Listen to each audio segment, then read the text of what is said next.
for those die-hard people that have stayed here and haven't wandered off to either capture their seat for tonight, or I see there's little circles, which is great, where they're telling stories over here towards where our porta-johns are and different things and that. But for those that are hardcore and still here, I want to see by raise of hand how many of you are treasure hunters or looking for mines.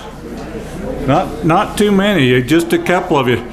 I'm going to tell you a story right now about a mine, and pretty close where it's at. You ought to be able to gather up a couple of friends, and you should be able to find this in about, I'm estimating, 1 or 2 days. You should be able to find this mine that's worth millions of dollars.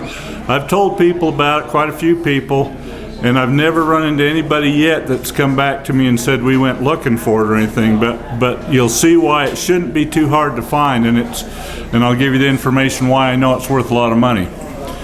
So I was working out in Vernal a lot of years ago. I was doing construction work, and they were out on Vernal Avenue heading up towards, for those of you that are familiar with that area, you take off out of Vernal on Vernal Avenue, and you continue on up, and it'll take you up past Steinecker Reservoir and on up to Flaming Gorge and so forth.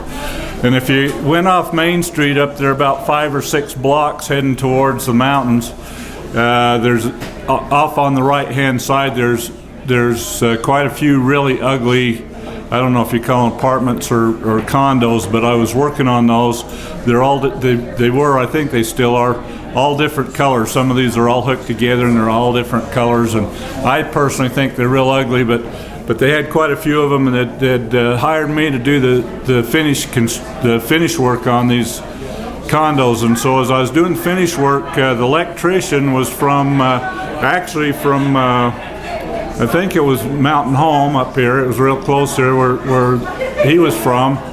And then the painter I knew quite well. Anyways, would have lunch and things and would sit around talking. I got a few pretty good stories. Well, one of them that I got was from the electrician that was from up in this area.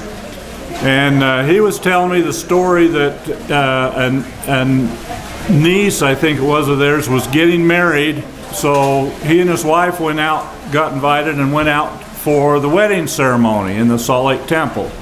And so they got out there, and they were there early, and they went in, and they were being introduced to the groom's family and those kind of things. And the groom's father, they struck up conversation. The groom's father was, they had a fancy name, some kind of like industrial engineer or some kind of title like that, which was kind of a glorified name for being a janitor in the Salt Lake Temple. Okay, and so they were talking, and he said, and they still had a long time before the wedding ceremony started, and he says, you want to go down? And he says, I'll show you the first electrical work that came into the Salt Lake Temple, and I'll show you the areas where there's tunnels and things from back in the mid-1800s, and a lot of things that nobody gets to see or know about in the Salt Lake Temple if you want to go see this stuff. And he says, yeah, that sounds great. So they're down looking at all this stuff, and the guy's telling him a story, and he says, you know, I was up White Rocks Canyon. We're going to tell another White Rocks story. He says, I was up White Rocks Canyon on the White Rocks River there, and he was fly fishing. And he says, I was fly fishing along in the river, and he says, I threw my line back, and when I went to throw it forward, it didn't come forward, and I turned around and I'd snagged it in all the bushes and that along the stream. And he says, it had my very favorite fly. He says, I'd had it for a number of years. It was my favorite fly. I could really catch fish. It was my good luck fly and that.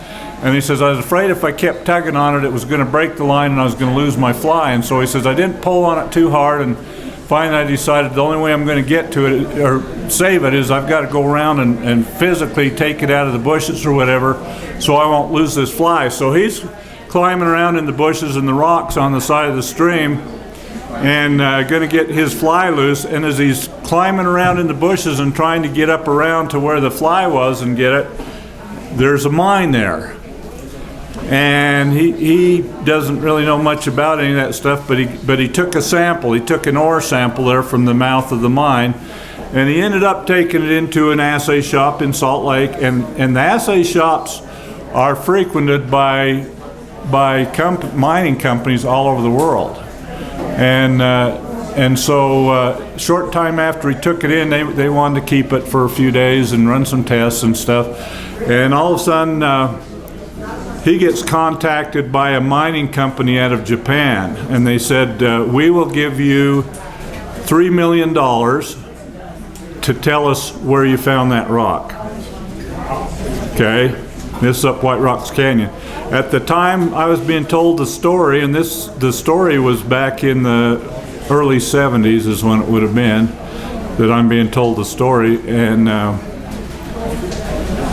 he says at that time when all this took place and when I'm being told the story, he says this guy says he stayed up nights, he couldn't go to sleep thinking about it. He didn't know if he should sell the information for $3 million.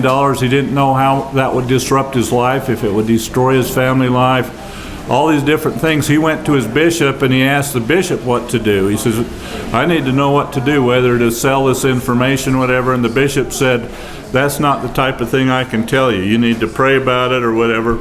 You need to come up with your own decisions on what to do about this and then follow through with it. At the time I was told the story, he was still not sleeping well in that and still had not decided what to do.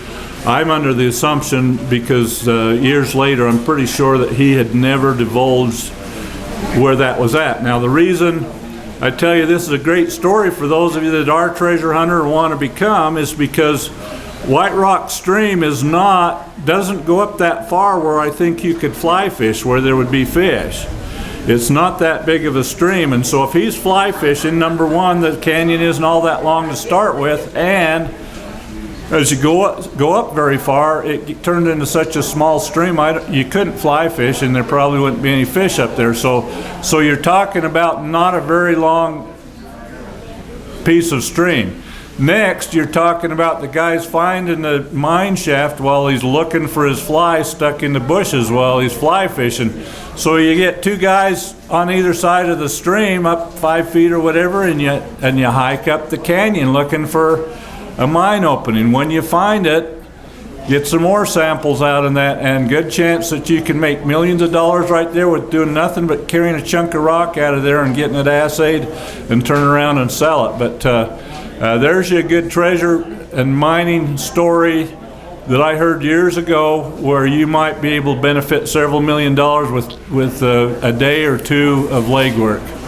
So for those of you that stayed here and heard that, let me know, and if you get millions of dollars, maybe you could buy me a new car or truck or something and show your appreciation.